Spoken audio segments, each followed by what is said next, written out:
আফ্রিকার মানচিত্রে চোখ রাখলে অনেক বড় বড় দেশের নাম চোখে পড়ে, যেমন মিশর, নাইজেরিয়া, দক্ষিণ আফ্রিকা কিংবা ইথিওপিয়া।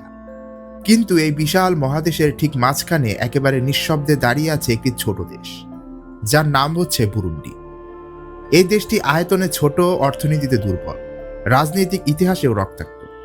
তবুও মানব সভ্যতার এক নির্মম বাস্তবতার এক জীবন্ত দলিল। স্টার বাংলায় নতুন হলে সাবস্ক্রাইব করতে ভুলবেন না। বুরুন্ডি এমন একটি দেশ যেখানে মানুষের জীবন সংগ্রাম প্রতিদিনের সূর্যোদয়ের মতোই নিয়মিত এবং অনিবার্য। বুরুন্ডি পূর্ব আফ্রিকার গ্রেট লেকস অঞ্চলের একটি ল্যান্ডলর্ড দেশ। এর কোনো সমুদ্র সীমা নেই, নেই কোনো বন্দর। এই দেশ চারিদিকে ঘেরা রুয়ান্ডা, তানজানিয়া এবং কঙ্গো গণতান্ত্রিক প্রজাতন্ত্র দ্বারা। এই ভৌগোলিক সীমাবদ্ধতায় বুরুন্ডির ভাগ্য অনেকাংশে নির্ধারণ করে দিয়েছে। কারণ সমুদ্রবিহীন দেশ হওয়া মানেই বাণিজ্য, উন্নয়ন এবং যোগাযোগের এক চরম প্রতিবন্ধকতা। দেশটির আয়তন প্রায় ২৭,০০০ বর্গ কিলোমিটার। বাংলাদেশের তুলনায় অনেক ছোট হলেও এর ভেতরে লুকিয়ে আছে পাহাড়, মালভূমি, লেক আর উর্বর জমির এক অদ্ভুত মিশ্রণ। বুরুন্ডির পশ্চিম সীমান্ত জুড়ে বিস্তৃত লেক টাঙ্গানিয়া। এটি বিশ্বের অন্যতম গভীরতম এবং প্রাচীন জলাশয়। এই জলাশয় শুধু সাধারণ কোনো জলাশয় নয়, এটি যেন বুরুন্ডির এক জীবন রেখা। লেক টাঙ্গানিয়া থেকে মানুষ মাছ ধরে, পানি সংগ্রহ করে, এমনকি বহু গ্রামের অস্তিত্ব এই জলাশয়ের উপরই নির্ভরশীল। কিন্তু একই সঙ্গে এই জলাশয় আবার প্রতিবেশী দেশগুলোর জন্য সংঘাতের কারণও হয়েছে বহুবার। জল, জমি আর সীমান্ত নিয়ে বুরুন্ডির ইতিহাস কখনোই শান্ত ছিল না। বুরুন্ডির ভেতরের অঞ্চল মূলত পাহাড়ি। এই পাহাড়গুলো দেখতে যতটা সুন্দর, বাস্তবে মানুষের জীবন ঠিক ততটাই কঠিন। কারণ পাহাড়ের জমিতে আধুনিক কৃষি করা কঠিন, যোগাযোগ ব্যবস্থা দুর্বল, আর উন্নয়ন পৌঁছাতেও লাগে বহু সময়। তবুও এখানকার মানুষ এই পাহাড়ের বুকে নিজেদের জীবন গড়ে তুলেছে। বুরুন্ডির জনসংখ্যা বর্তমানে প্রায় ১,৩০,০০,০০০-এর কাছাকাছি। এই বিশাল জনগোষ্ঠীর প্রায় ৯০% মানুষ গ্রামেই বাস করে। শহরের জীবন এখানে বিলাসিতা, আর গ্রামীণ জীবন মানেই বাস্তবতা। রাজধানী গিতেগা হলেও বহু বছর ধরে বুজুম্বুরাই ছিল দেশের রাজনৈতিক এবং অর্থনীতির মূল কেন্দ্র। বুরুন্ডির মানুষ মূলত ৩ জাতিগোষ্ঠীতে বিভক্ত, যাদের মধ্যে অন্যতম হচ্ছে হুতু, তুৎসি এবং তা। এই বিভাজন শুধু সামাজিকই নয়, বরং রাজনৈতিক এবং ঐতিহাসিকগতভাবে অত্যন্ত গভীর। হুতুরা সংখ্যাগরিষ্ঠ, তুৎসিরা তুলনামূলকভাবে সংখ্যালঘু, আর তরা হচ্ছে সবচেয়ে অবহেলিত আদিবাসী গোষ্ঠী। এই জাতিগত বিভাজনই বুরুন্ডির ইতিহাসকে রক্তাক্ত করেছে বহুবার। প্রাচীনকালে বুরুন্ডি ছিল একটি শক্তিশালী রাজতান্ত্রিক রাষ্ট্র। তবে সবকিছু বদলে যায় ইউরোপীয় উপনিবেশবাদ আসার পরে। প্রথমে জার্মানি, পরে বেলজিয়াম বুরুন্ডিকে উপনিবেশে পরিণত করে। বেলজিয়ামের শাসকরা ইচ্ছাকৃতভাবে তুৎসি গোষ্ঠীকে প্রশাসনিক এবং সামরিক সুবিধা দেয়। এর ফলে হুতু জনগোষ্ঠীদের মধ্যে ক্ষোভ জমতে থাকে। এই কৃত্রিম বৈষম্যই ভবিষ্যতের গণহত্যার বীজ বপন করে দেয়। ১৯৬২ সালে বুরুন্ডি স্বাধীনতা লাভ করে, কিন্তু স্বাধীনতার সঙ্গে সঙ্গে শান্তি আসেনি, বরং ক্ষমতার লড়াই আরও বেশি তীব্র হয়ে ওঠে। স্বাধীনতার পর থেকেই সামরিক অভ্যুত্থান, হত্যা আর দাঙ্গা বুরুন্ডির নিত্যদিনের গল্প হয়ে দাঁড়িয়েছে। ১৯৭২ সালে ঘটে প্রথম গণহত্যা। এই সময় লক্ষ লক্ষ হুতু মানুষ হত্যা করা হয়। এই দীর্ঘ মহাযুদ্ধ বুরুন্ডির অর্থনৈতিক, শিক্ষা, স্বাস্থ্য সবকিছুকে পুরোপুরি ধ্বংস করে দেয়। যে দেশটি আগে ছিল দরিদ্র, যুদ্ধের পর তা আরও বেশি পিছিয়ে যায়। মানুষের মনে জন্ম নেয় অবিশ্বাস, ভয় আর ক্ষোভ।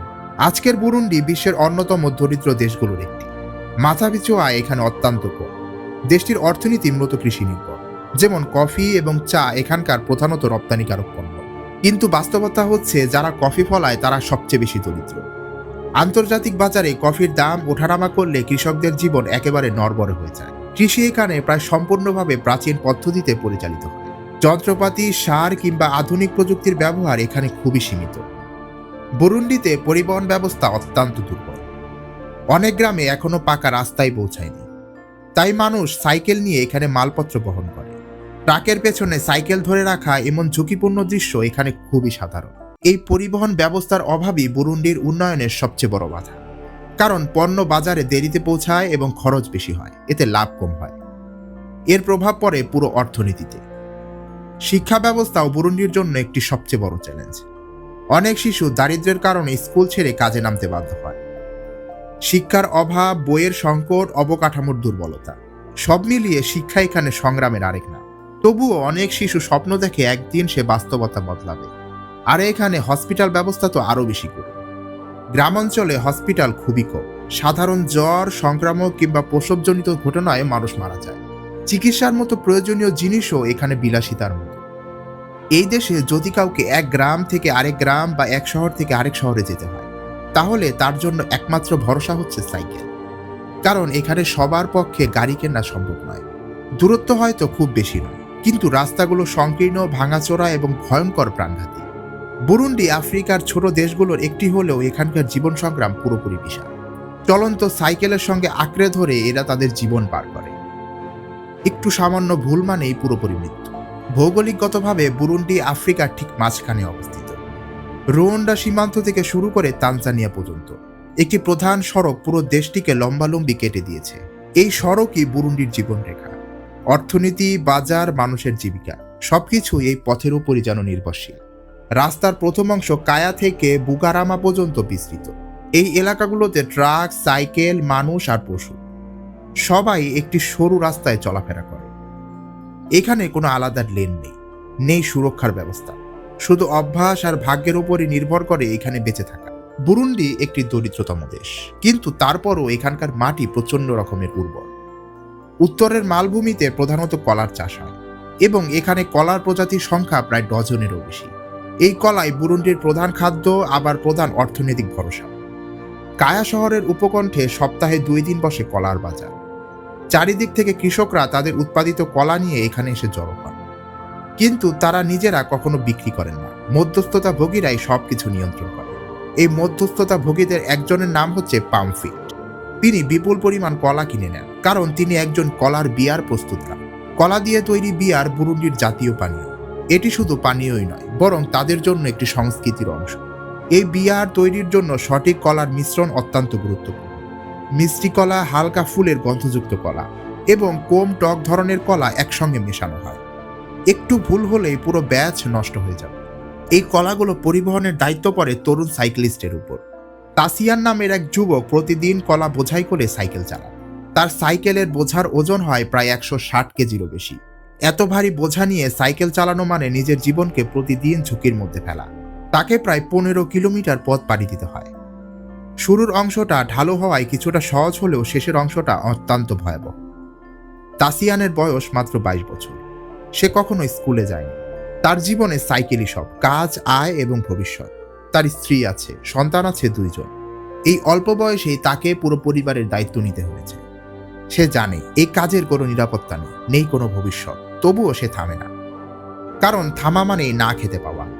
বেঁচে থাকার জন্য তাকে চালিয়ে যেতেই হবে। বুরুন্ডিতে একটি সাইকেল মানে স্বাধীনতা, কিন্তু একই সঙ্গে একটি মৃত্যুকাল।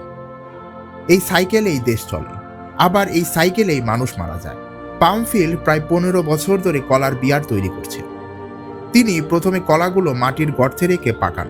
যদি কলা যথেষ্ট মিষ্টি না হয়, তাহলে ফার্মোপস্ট ঠিকমতো হয় না। ঘন খোসাযুক্ত কলা এই বিয়ারের জন্য সবচেয়ে ভালো। পরিবারের সদস্য এবং গ্রামের লোকজন মিলে পুরো প্রক্রিয়া সম্পন্ন করে। খড় ব্যবহার করে কলার রস বের করা হয়, যা বিয়ারের স্বাদ নির্ধারণ করে। কয়েকদিন পর এই রস বিয়ারে পরিণত হয়। 2 বোতল খেলেই মাথা ঘুরে যায়, কিন্তু অ্যালকোহলের মাত্রা কেউ মাপে না। উত্তরাঞ্চলে শুধু কলাই নয়, কফি, চা আর ধানও চাষ হয়। দক্ষিণ দিকে এগোলে রাজধানীর বুজুম্বার দিকে রাস্তা যেন ওঠানামা করে চলে।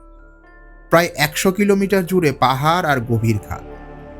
এই রাস্তায় রুয়ান্ডা ও তানজানিয়ার মধ্যকার প্রধান ট্রানজিট রুট। এইখানে ট্রাক চালকরা কেবল দিনেই ট্রাক চালায়। রাতে চালানো মানে মৃত্যুকে আমন্ত্রণ জানানো। এই সরু রাস্তায় ট্রাক আর সাইকেল মুখোমুখি হওয়া অত্যন্ত ভয়াবহ। এই কর্মকাণ্ডে প্রতিদিন মানুষের জীবন হানি ঘটে।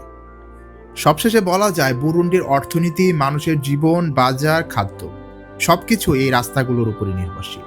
আর এই সংকীর্ণ বিপজ্জনক রাস্তায় ছুটে চলা সাইক্লিস্টরাই বুরুন্ডির নীরব নয়। আজকের ভিডিওটি আপনার কাছে ইনফরমেটিভ লাগলে অবশ্যই এসটিআর বাংলাকে সাবস্ক্রাইব করে রাখুন। দেখা হচ্ছে নতুন এপিসোডে।